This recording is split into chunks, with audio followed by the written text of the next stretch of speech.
Somehow, some way, God enters. What's been your evolution of your faith, and where are you at today? Yeah, I think it's third law, equal and opposite force, what you just said there is absolutely true. There has to be an equal and opposite force to all the evil in the world. And the equal and opposite force to all that evil has to be God.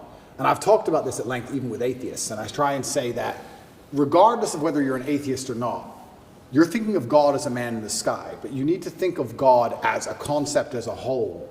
And once you do that, it's impossible to accept that he doesn't exist, right? I said to the atheists, I said, let's say there was two islands. You're shipwrecked, right? And there's two islands. Both of them are full of savages.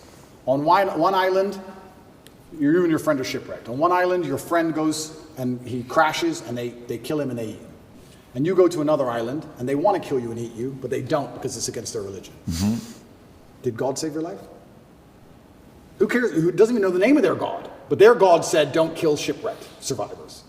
And now you're alive. So their God saved your life. The concept of God in and of itself saved your life. You owe God just for the concept of it, the idea of it. So even the idea of opposing evil as a whole is a belief in God. So you're either an evil person or you believe in God in some regard.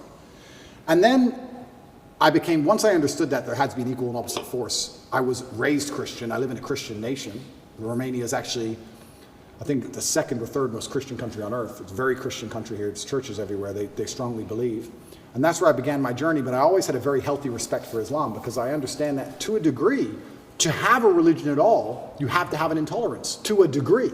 Because without an intolerance, you don't have rules. You don't have laws. You don't have any, like you said, you have to earn God's respect. If you're a religion which is tolerant of everything, then you don't have to earn God's respect. You can be a bad person and do bad things. God loves me, so it's fine. Well, no, it's not, because that's not the point of the religion. So then you extrapolate that out, and I was sitting and thinking, well, what's the primary function of a religion? And the primary function of a religion, I don't believe is the religion exists so I can live forever.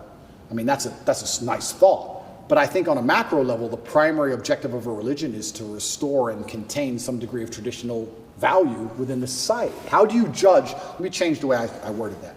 How do you judge the success of a religion? I don't think you can judge it by the